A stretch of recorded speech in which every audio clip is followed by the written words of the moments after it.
참 뜻깊은 주일인데 우리 교회 창립 83주년 생일 주일이면서 또 이 사순절 마지막 주일인 종려 주일입니다.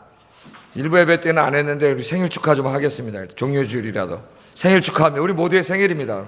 생일 축하합니다. 인사하겠습니다. 생일 축하합니다. 네. 여러분 생일이에요 오늘. 자, 오늘은 이 말씀을 가지고 십자가에 못 박혀 죽으신 예수님 그런 주제로 말씀을 전하겠습니다. 사순절 기간이라고 그러는데 사람들이 목사님 사순절이 뭡니까 도대체? 교회 오면 사순절 그러는데 잘 모르시는 분들이 있어요. 그래서 이 사순절은 부활절, 다음 주일이 이제 부활주일이잖아요. 부활주일은 다 아니까. 부활주일에서 역순, 뒤로 역순해가지고 40일 되는 날인데 거기 주일날은 뺍니다. 주일날은 빼니까 실제적으로 하면 한 5일이나 6일 정도 되겠죠. 되는 그 수요일을 이야기해요. 그러니까 부활절에서 역순해서 40일이 사순절이에요. 실제로는 더 된다 그랬어요. 주일은 안 세기 때문에. 그래서 이제 수요일부터 그 사순절이 시작이 됩니다. 그래서 그 수요일을 애쉬 웬스데이라고 그렇게 해요. 제수요일.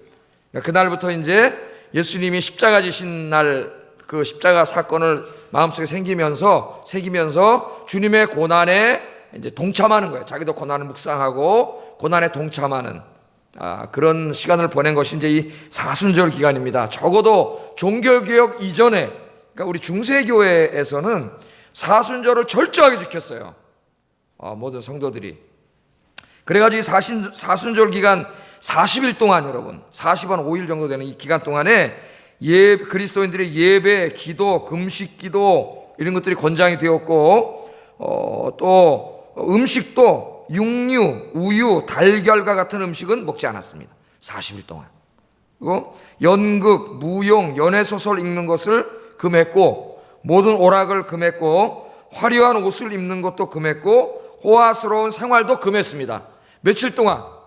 40일 동안 중세교회는 그렇게 지냈어요.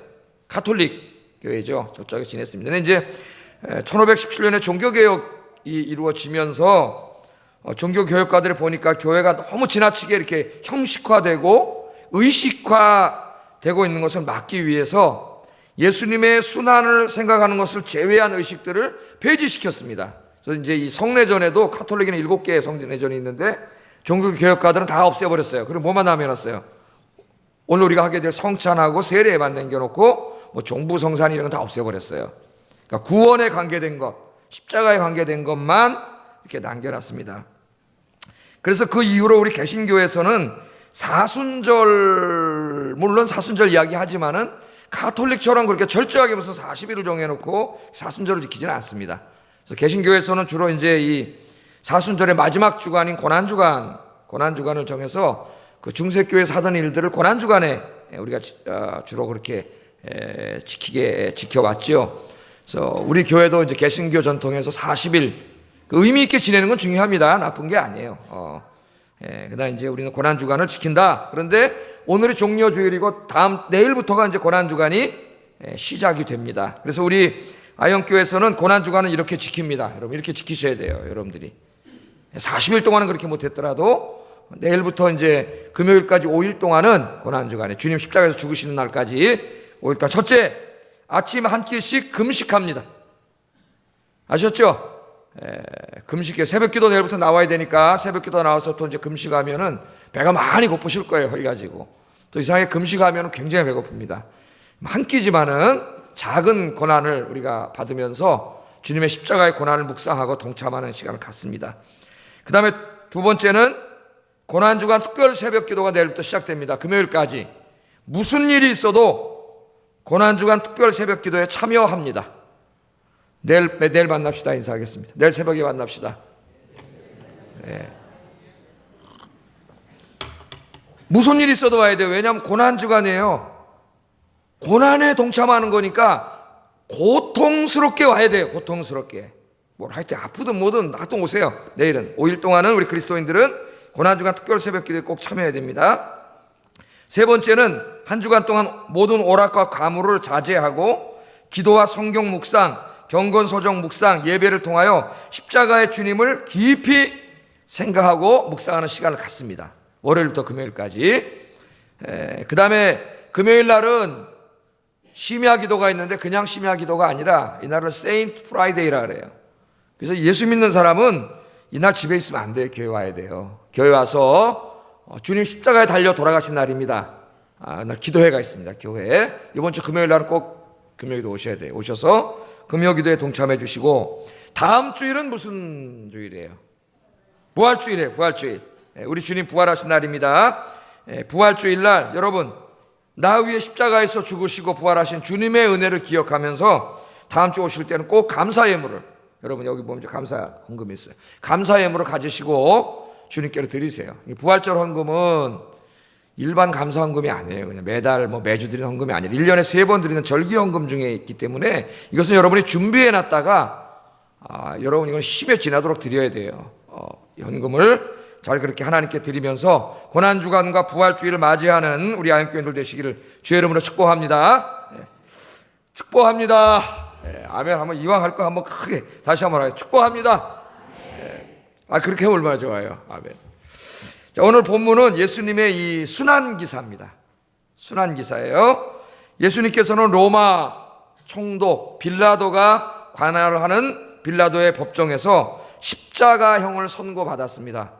우리가 이미 잘 알고 있는 것처럼 십자가형은 당시에 로마 국가에 반역하는 반역자들을 주로 십자가형을 해서 죽였어요. 근데 로마인들은 아무리 반역을 해도 십자가형에 잘 처하지 않았습니다. 왜냐하면 이 십자가에 사람을 매달아 죽이는 것은 한 인간을 죽이는 가장 잔인하고 또 뭐랄까요, 가장 정말 잔혹한 방법이에요. 그리고 가장 모욕적으로 사람을 죽입니다. 옷을 발가벗겨서 십자가 매달아 놓기 때문에 고통과 모욕이 함께 오는 그런 죽음이에요. 그런데 이 빌라도가 예수님에게 십자가형을 내렸습니다. 십자가형이 오늘 본문에 보면 선고가 됩니다. 선고가 되니까 형의 집행을 책임진 로마 군인들로부터 조롱과 핍박이 시작됩니다. 여러분, 고난주간에 좀 이런 순환의 말씀을 많이 묵상을 해보세요. 로마 군인들이 채찍으로 예수님을 때리기 시작했다 그랬습니다, 성경에. 근데 로마 군인들이 사용하던 채찍은 그냥 우리나라 같이 가죽 채찍이 아니라 그랬죠. 그 앞에 쇠 갈고리가 달려있다 그랬어요, 쇠 갈고리가. 그래서 이 채찍으로 이렇게 딱 치면 어떻게 돼요?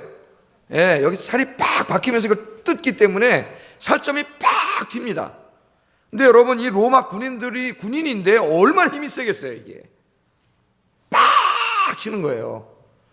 예수님을 그렇게 때리기 시작합니다. 채찍이 내려칠 때마다 비명과 함께 피가 튀기 시작했습니다.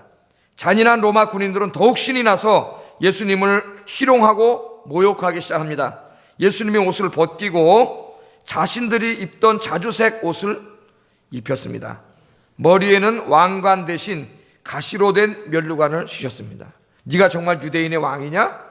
조롱하는 거예요. 모욕하는 거예요. 가시로 된 관을 씌우셨어요. 가시가 막 이만한 가시예요. 이걸 갖다 팍 씌웠으니까 어떻게 됐겠어요, 머리에서. 얼굴 전체에 흥건하게 피가 흘러 내렸습니다. 황제의 호를 흉내내어 갈대를 예수님의 손에 들려줍니다. 네가 왕이냐? 그러면서 갈대를 갖다 들려주는 거예요. 그러니까 예수님을 조롱하고 모욕하는 것입니다. 예수님을 올려다보면서 유대인의 왕이여 평안할지어다 라고 외치며 예수님을 모욕하고 희롱하는 장면이 오늘 성경에 생생하게 기록되어 있습니다. 여기저기서 낄낄거리는 웃음소리가 들려옵니다. 조롱의 욕설이 들려옵니다. 한 사람이 갈대를 빼앗아 가지고 예수님의 머리를 탁 때립니다. 여러분, 얼마나 치욕스럽겠어요. 머리를 탁 때려요. 그리고 얼굴에 침을 뱉었습니다. 침을요. 자기를 구원하기 위해 땅에 오신 그 주님의 얼굴에 침을 뱉었어요. 예수님께서는 묵묵히 그 조롱과 핍박을 다 받으셨습니다. 예수님은 하나님이세요. 하나님의 아들이세요. 전능하신 분이에요. 그까지 놈들은 그냥 말씀 한마디로 그냥 순간 다 죽여버릴 수 있습니다. 그런데 예수님이 그렇게 하지 않으시고 이 모욕과 순환과 희롱을 묵묵히 전부 다 겪으세요. 왜? 그렇게 하셔야만 우리를 구원할 수 있기 때문에 주님께서 다 겪으십니다. 마침내 골고다 언덕에서 로마 군인들은 예수님을 십자가에 못 박았습니다. 큰 대못으로. 여러분, 예수님의 여기 손에다가 못을 박습니다. 제가 오래전에 그 패션 오브 크라이스트라는 영화를 보다가 여기 탁 돼가지고 영화에 나와요. 이따만한 못을 여기다가 못을 딱 치는데 눈을 확 감았습니다. 눈이 감겨졌어요. 차마 볼 수가 없어요. 그렇게 거기다 못을 박았습니다. 처절한 예수님의 비명소리가 나기 시작했고 피가 튀기 시작했습니다. 고통스러워하는 예수님을 향하여 다시 제사장들과 서기관들과 장로들이 조롱하기 시작했습니다. 그들은 네가 진짜 왕이면 십자가에서 내려와 봐라. 네가 십자가에서 내려와서 너를 구원하면 우리가 정말 네가 메시아인 줄 믿겠다. 그렇게 예수님을 조롱했습니다. 그 고통스러운 시간이 한두 시간도 아니고 무려 6시간 동안 계속되었습니다. 6시간 동안. 예수님께서는 너무나 고통스러우셨습니다. 그래서 생애 그 마지막 순간에 하나님을 위하여 큰 소리로 이렇게 외쳤어요. 46절을 같이 한번 읽어보겠습니다. 시작.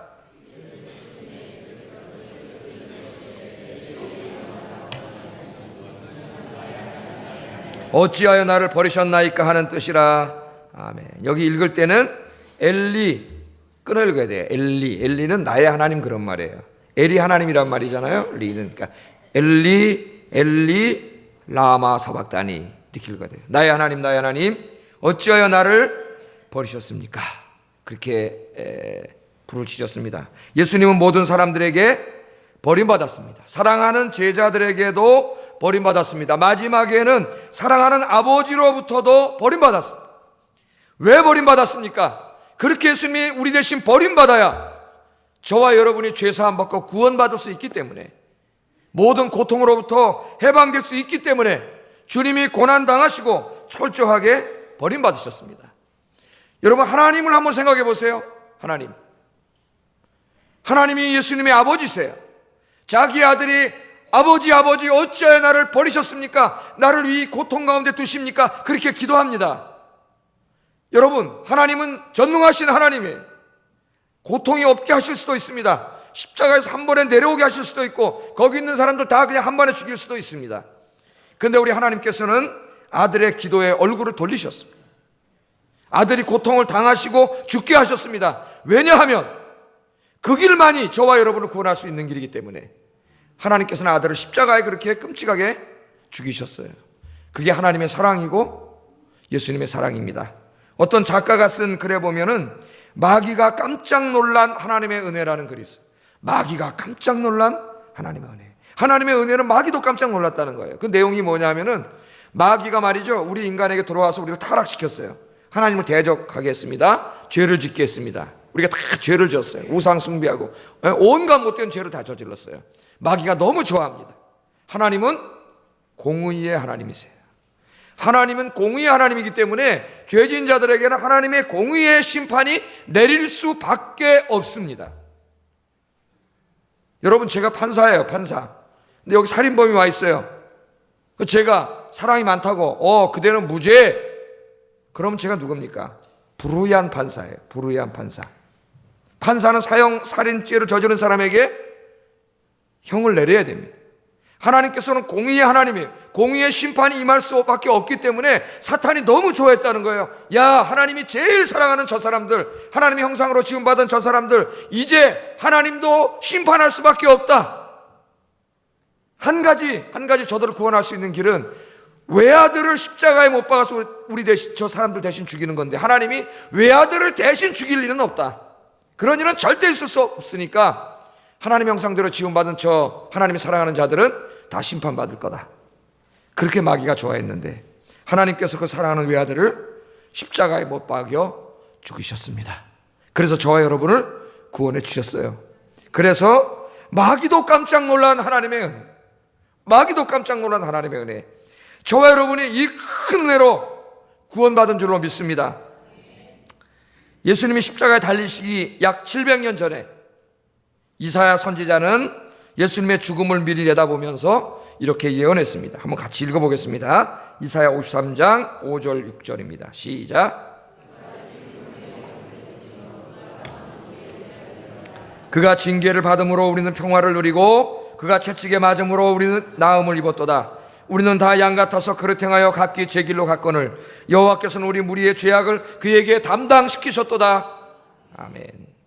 예수님께서 저와 여러분의 죄 때문에 멸시와 천대를 받으시고 채찍에 맞으시고 십자가에 못 박히셨습니다. 6시간 동안 우리가 당해야 될 모든 고난을 주님이 당하셨습니다. 저와 여러분이 당해야 될 죄값을 예수님께서 십자가에서 당하셨어요. 십자가 위에서 우리의 죄와 허물과 질병과 인생의 질고를 우리 대신 다 짊어지시고 그렇게 죽으셨습니다. 인생의 무거운 짐 혼자 짊어지고 방황하지 마세요. 삶의 고통과 눈물 때문에 혼자 힘들어하지 마시기 바랍니다. 육신의 질병, 마음의 질병으로 인해 절망하지 마세요. 마음의 상처 때문에 혼자 흐느껴 울지 마세요. 이 세상에 나 혼자인 것처럼 외로워하고 고독해하지 마세요. 주님의 십자가 앞으로 그 모든 고통을 가지고 나오시기를 주님의 이름으로 축복합니다. 주님의 십자가를 붙잡으세요. 주님이 십자가에서 다 해결하셨습니다.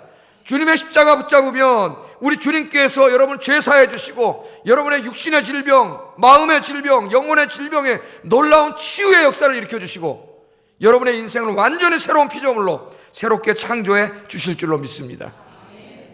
예수님께서 초청하셨어요. 수고하고 무거운 짐진 자들아 다 내게로 오라. 내가 너희를 쉬게 하리라. 아멘. 쉬게 한다는 말은 안식하게 한다는 말이에요. 여러분 어디에 가세요? 다른 데 간다고 무슨 마음의 안식이 있는 게 아니에요. 주님 전으로 나오세요. 십자가 앞에 나오세요. 예수님께 나오세요. 예배와 기도의 자리로 나오세요. 그럼 주님께서 여러분 안수해 주시고 여러분에게 치유의 역사가 일어날 줄로 믿습니다. 힘들고 어려울 때 다른 거 바라보지 마시고 십자가 바라보세요. 십자가. 내일부터 고난주간 특별 새벽 기도가 있습니다. 여러분 나오세요. 새벽에 나오세요. 정말 나오세요. 죽더라도 나오세요. 내가 나가서 새벽 기도하다 죽겠다 그런 마음으로 나오세요. 여러분 나오셔서 주님 붙잡으세요. 십자가 앞에서 기도하세요. 그러면 살게 되는 역사가 일어날 줄로 믿습니다. 예? 요즘 여러분 정신적인 고통을 당하는 사람이 너무 많아요. 몸도 우리 암과 같은 이런 질병도 무섭지만은 우울증이라든가 공황장애라든가 이 불안증이라든가 강박장애 같은 이런 정신적인 질환, 마음의 고통으로 정신고통 당하는 사람이 우리 집엔 너무 많아요. 엊그제 저 알프스에서 추락한 비행기도 보세요. 예? 독일인 그 부조종사가 우울증으로 오랫동안 앓고 있다가 자살했다는 거 아닙니까? 자살. 그렇게 무서운 거예요. 우울증으로 지금도 자살하는 사람이 얼마인지 모릅니다. 우리나라 안에. 예? 자살을 생각하는 사람이 얼마나 많은지 몰라요. 여러분 힘들고 어렵습니까? 교회 나오세요. 새벽에 나오세요. 예? 한강에 갈 힘으로 새벽 기도 나오세요. 그러면 사는 역사가 일어나요. 할렐루야. 십자가 붙잡으세요. 다른 데는 길이 없어요. 여러분 다른 데 아무리 가봐야 길이 없어요. 내가 어디 가서 외국에 가서 일주일 여행 물론 필요하면 갔다 오세요. 그러나 그런 데 갔다 온다고 문제가 해결되지 않습니다. 여러분 십자가 앞에 나오지 않으면 인생의 문제는 절대 해결되지 않아요. 우리 인생의 모든 질고는 주님이 십자가에서 전부 해결했기 때문에 십자가 붙잡아야 돼요. 십자가 앞에 나오시는 여러분 되기를 주의 이름으로 축복합니다. 우리는 이처럼 주님의 놀라운 은혜를 받고 구원받은 사람이에요. 여러분 믿습니까? 이 구원받았다는 게 이 제일 큰 복이에요. 아니 그보다 더 큰 복은 없어요. 여러분 이 땅에는 잠깐 살아요. 잠깐. 예?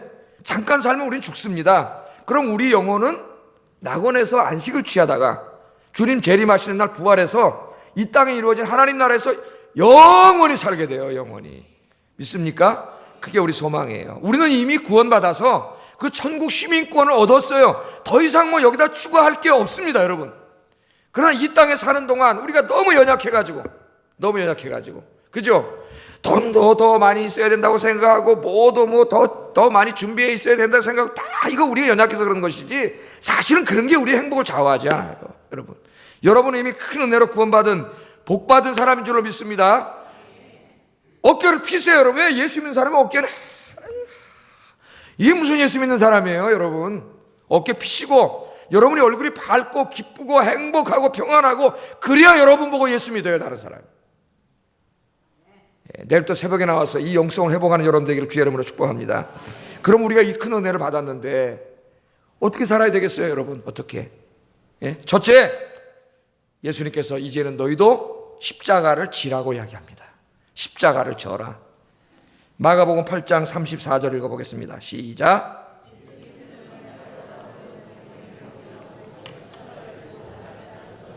아멘. 자기를 부인하고 자기 십자가를 지라 그랬어요. 여러분, 자기를 부인한다는 것은 금욕생활이 아닙니다. 금욕생활이.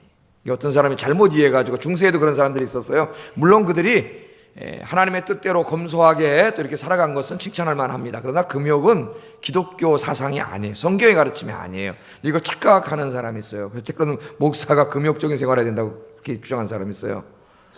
여러분, 금욕주의는 디모데전서 4장 오늘 집에 가서 읽어보세요. 사도 바울이 책망하는 이단입니다. 이단. 그러셔야 헷갈리면 안 돼요. 전도서를 우리가 수요일날 공부하죠.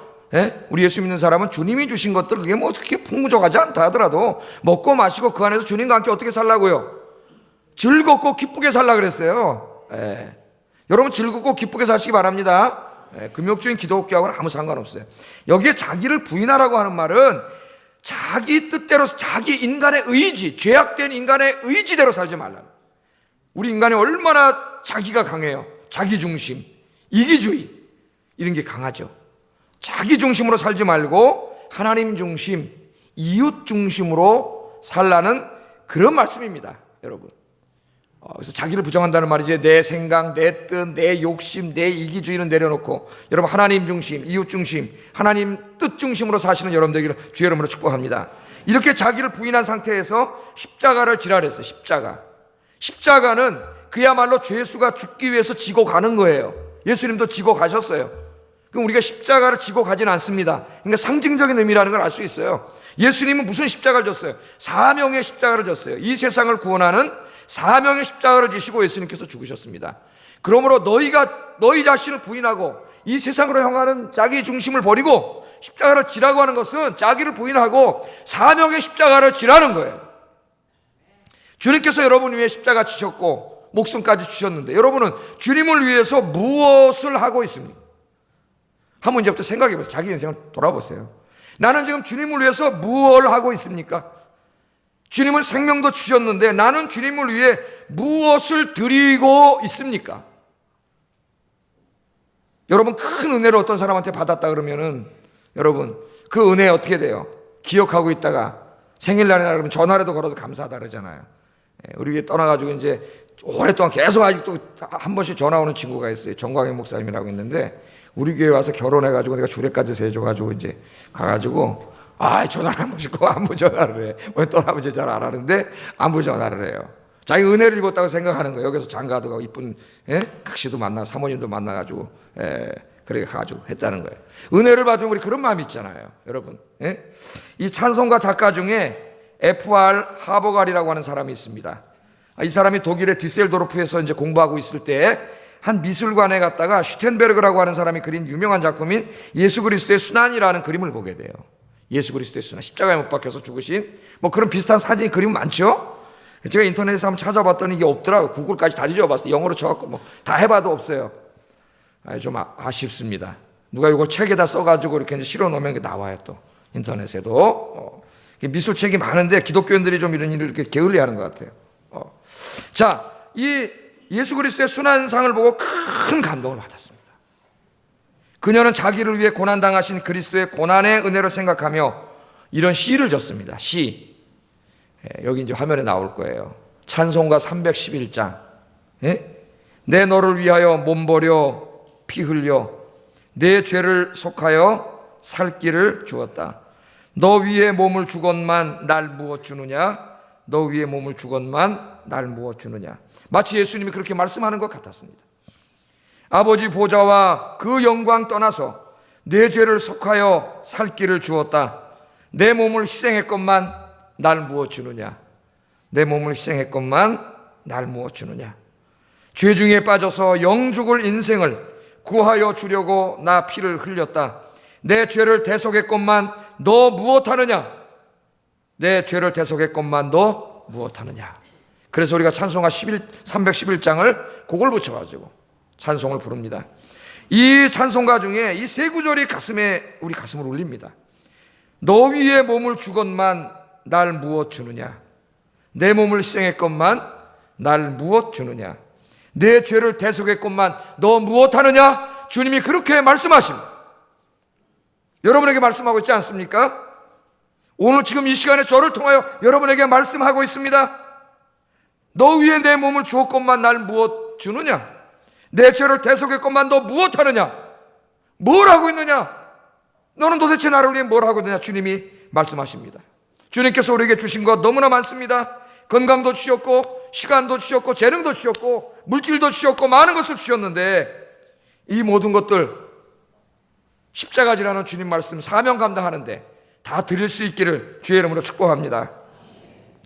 두 번째, 우리는 어떻게 살아야 되느냐? 십자가의 원리대로 살아야 됩니다. 무슨 원리대로 살자고요? 십자가의 원리. 예수님께서 십자가에서 죽으셨다고 하는 것은 구원론적인 의미만 있는 것이 아닙니다. 빌립보서 2장에 보면 바울은 이것을 제자도 윤리의 원리로 삼아요. 그래서 십자가의 죽음이 우리에게 보여주는, 가르쳐주는 우리의 중요한 삶의 원리가 있는데 그것은 뭐냐면은 자기 희생과 섬김입니다. 자기 희생을 하려는 사람이 있나요? 다 자기를 드러내려고 하죠. 요새는 자기 PR 시대라 그래요. 자기가 하지 않은 것도 자기가 한 척하고 알리려고 합니다. 그런데 자기 희생과 섬김이에요. 예수님 아까도 제가 말씀드렸지만 하나님이기 때문에 힘으로 그냥 한마디 말씀으로 로마 군인들을 다 로마 군단 전체가 다 와도 그냥 말씀으로 다 죽여버릴 수 있지만은 주님이 힘으로 하지 않으시고 십자가에서 자기의 생명을 주심으로 십자가에서 그 낮은 자리까지 내려오셔서 섬기심으로 저와 여러분을 구원해 주신 줄로 믿습니다. 주님이 이 세상을 구원하시는 방법은 힘이 아니에요. 파워가 아니에요. 희생과 섬김이에요. 기독교의 진정한 파워는 어떤 물리적인 힘이나 권력이나 경제의 힘에서 나오지 않습니다. 십자가에서 나옵니다. 믿습니까? 이걸 우리가 착각하고 있어요. 예? 여러분, 우리 기독교 역사를 한번 보세요. 기독교 역사를. 기독교는 원래는 핍박받는 종교였습니다. 300년 동안, 주님 이후로 300년 동안 엄청나게 핍박받았어요. 순교자가 몇십만 명 순교했습니다. 기독교가. 그런데 이제 콘스탄틴 황제에 의해서 로마 황제가 예수 믿게 됐어요. 그때부터 기독교가 힘을 갖게 됐습니다. 황제가 교회 나오니까 높은 사람들 다 나옵니다. 교회. 여러분, 군대 가면 그게 딱 드러나요. 사단장이 교회 나오면 밑에 영광급 장교 다 교회 나와요. 예, 잘 보이려고. 교회는 많아졌는데 순수성을 잃어버렸어. 의지게 따지게 다 교회에서 앉아있는데, 예? 여기 다 믿음이 있는 사람들이 아니에요. 그 다음부터 교회가 힘이 생겼어요. 아무도 핍박하지 않아요, 이제는. 예? 교황의 이 주교의 권위가 자꾸 세져갖고 나중에 황제하고 황제가 세냐 주교가 세냐 여기까지 올라가. 나중에. 예? 유럽의 역사 속에. 그 1000년 동안의 기독교 역사는 암흑의 역사입니다. 어리석은 주교들이, 예? 기독교의 힘을 파워에 있다고 생각, 권력이 있다고 생각을 했어요. 권력이 있다고. 어리석은 자들이죠. 우리나라 교회 똑같아요. 한국 교회 목사들이나 장로들이나 똑같습니다. 장로 한 두 사람이 대통령 된 적이 있어요. 그 사람들이 대통령 돼가지고 무슨 기독교 정신으로 한 적 있나요? 똑같은 정치인일 뿐이에요.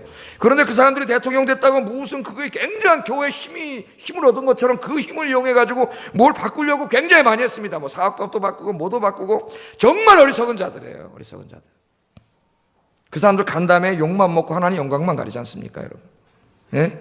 교회의 힘은 거기 있지 않아요. 우리가 이 세상을 구원하고 이 세상을 정말 바꾸기를 원하고 뒤집기를 원한다면은 예수 믿는 사람들이 정말 이 세상에 나가서 진짜 예수쟁이가 되어야 됩니다. 그냥 교회만 왔다 갔다 하는 이런 사람이 아니라 진짜 예수쟁이가 누구예요? 예수님 걸어가신 십자가의 길을 걸어가는 사람이지. 예? 교회 와서도 무슨 직분은 이건 무슨 계급이나 이건 이런 걸로 알고 있고 노회 총회해가지고 이건 무슨 총회장 되고 노회장 되려고 가고 아니에요, 가고. 옛날에 문공부 있을 때 문화공부 그 관리들이, 예수 안 믿는 관리들이, 하나 물어봅시다. 교회에 내가 자기 잘 모르지만 성경에 보면 예수님이 희생하고 섬기고 낮아지라고 가르치는 걸로 알고 있는데 뭔 목사 장로리 와서 저 회장 부회장 하겠다고 저러고 있습니까? 예? 이해를 못 하겠다는 거예요. 이해를. 한심한 인간들이죠. 한심한 인간. 여러분, 정말 우리가 이 세상을 구원하고 이 세상을 변화시키기 원한다면은 예수님이 걸어가신 그 자기를 줌과 희생과 섬김의 길을 가야 돼요. 이 교회가 세상을 바꾸는 교회가 되려면 이 교회 건물을 얼마나 크게 짓고 교인이 몇 명 모이느냐가 중요한 게 아니라 그 교회가 정말 주님이 원하시는 교회가 돼야 됩니다. 교회다운 교회. 십자가를 지고 십자가 말씀대로 가는 교회가 될 때만 교회는 세상을 구원할 수 있습니다. 오늘 여기 오신 여러분들이 이 십자가를 지라고 주님 말씀하셨는데 사명 십자가를 지시고 자기를 희생하고 낮아지고 섬기는 자세로 주님을 섬기고 가족을 섬기고 이웃을 섬기는 여러분 되시기를 주의 이름으로 축복합니다. 세 번째, 십자가의 복음을 전하는 삶을 살아야 돼요. 십자가는 생명이에요. 이 땅에 죽어가는 생명을 구원하는 유일한 길은 십자가밖에 없습니다. 주 예수 그리스도 외에는 이 땅에 구원을 받을 만한 전혀 다른 이름을 주지 않았다 그랬어요. 그래서 가톨릭에서 말하는 종교다원주의는 거짓입니다. 주 예수 그리스도 외에는 구원의 길이 없어요. 나로 말미암지 않고는 아버지께로 갈 자가 하나도 없다고 예수님이 얘기했습니다. 이제 여러분 이 고난주간입니다. 부활주의를 맞이합니다. 이 생명의 복음을 가서 전해야 됩니다. 여러분이 전도하는 것은요, 무슨 교인 몇 명 풀려와가지고 그 사람도 헌금 내게 해가지고 무슨 교회 재정이 많아지고 숫자가 많아지고 또 교회 때려부시고 새로 짓고 뭐 이 노름 하려고 하는 게 아니에요. 그건 어리석은 인간들의 욕심이에요. 전도를 왜 하는 거예요? 저 사람이 지금 악한 영이 사탄에게 속아갖고 죄 짓고 살다가 지옥으로 가고 있지 않습니까? 멸망의 길로 가고 있잖아요. 그 사람이 내 친구고 내 부모님이고 내 가족이고 내 이웃이고 친척이에요. 너무나 안타깝잖아요. 내가 손만 내밀면 되는데 생명의 주님이 여기 계신데 그 안타까운 마음을 가서 이야기하는 게 전도지, 무슨 데려와서 교회를 우리가 뭐 몇 배 예배 드리고 이런 생각을 하지 마세요. 그런 꿈도 꾸지 마세요. 그냥 한 생명에 대한 사랑을 달라고 기도하세요. 저도 이렇게 기도합니다. 저도 왜냐 한때 타락한 마음을 가지고 그런 생각을 많이 가졌어요. 그러나 주님이 말씀하세요. 네가 한 사람의 생명을 귀히 여기지 않는데 무슨 맨날 꿈을 꾸고 뭘 이렇게, 그게 뭐 하려고 도대체? 뭐 하려고 하다 보니까 네 영광 받으려고 그러는 거 아니냐. 결과가 그거예요. 네가 영광 받으려고 그러는 거 아니냐. 한 생명에 대한 관심을 가져야지. 여러분 이제 뭐 교회 부흥하고 물론 부흥이 나쁜 게 아니에요. 저도 부흥하기로 해서 기도합니다. 기도해 주세요, 우리 교회. 그러나 그것은 인위적인 게 아니라 여러분이 정말 불쌍한 사람 한 생명을 주님께로 데리고 와서 그 사람이 예수 믿고 구원받아서 그렇게 해서 부흥되면 할렐루야. 지금 우리나라처럼 여기 휙 갔다 저기 휙 갔다 교회 크게 줘놓으면 우리 교회 온다 그래고 더 크게 줘놓고 또 백화점 치고 다 끊어먹고, 이 뭐 하는 짓입니까 이게? 진정으로 한 영혼을 사랑하고 전도하는 여러분 되기를 주의 이름으로 축복합니다. 제가 이 마지막으로 한 말씀 드리고 설교 마치겠습니다. 제가 이 전도에 대해서 설교할 때는 논리적으로 신학적으로 잘 안 해요. 왜냐하면 그렇게 해가지고 되지가 않아. 예화를 많이 얘기하는데 제가 이미 드린 얘기인데 전도할 때마다 100번 200번 들어야 될 얘기입니다. 내가 이 얘기를 또 하겠어요. 사랑의 교회 그 김순애 집사님 간증 이게 썼는데 간증 이야기예요. 이 집사님이 안암동에 있는 3인 아파트라고 하는 곳에 2년 동안 살다가 가락동으로 이사를 하게 되었답니다. 그런데 이제 안암동에 살 때 아주 친하게 지내던 옆집에 안씨성을 가진 안씨 아줌마가 있었어요. 자기는 이사를 갔어요. 이사 가서 다른 데 살고 있다가 어느 날 보고 싶어갖고 전화를 해가지고 다시 만났어. 그래서 오랜만에 둘이 만난 거예요. 둘이 만났더니 이 안씨 아줌마가 이 김순애 집사님을 만나서 하는 말이 이런 말을 하더라는 거예요. 나 당신을 하나님께 고발할 거예요. 깜짝 놀라가지고 의아한 눈으로 쳐다보니까 안씨 아주머니가 계속 말을 하는데, 이 아줌마는 이사 가고 다른 사람이 이사 온 거예요, 옆에. 그래서 예수 믿는 사람이에요. 그 사람이 전도를 했어요, 이 사람에게. 그 예수를 믿게 됐어요, 안씨 아줌마가. 그래서 교회를 갔어요. 말씀을 배우니까 예수 안 믿으면 자기 지옥 갈 뻔했어요. 이 예수 믿고 안 믿고가 자기의 인생과 영혼의 결정에는 제일 중요한 문제라는 걸 깨닫게 된 거예요. 그러고 보니까 김순애 씨가 생각난 거예요. 2년 전에 자기랑 너무 친하게 지내던 그 여자가, 교회 다니는 여자였는데 단 한 번도 교회 가자 소리 안 했다는 거예요. 어떻게 김순애 집사님은 내 인생의 제일 중요한 문제에 대해서 그렇게 친하다고 맨날 놀러 왔으면서 한 번도 교회 가자고 얘기하지 않았습니까?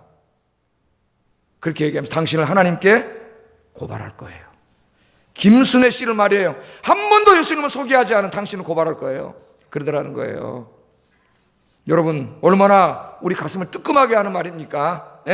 이 김순애 집사님이 그래서 이 말을 듣고 물론 웃으면서 이제 이렇게 하고 헤어졌지만, 그때부터 이 간증이 그겁니다. 자기 이 마음속에 예수 안 믿는 사람 만나서 친하게 지내면 그 당신을 고발할 거야 하는 말이 꽉 들려오는 거예요.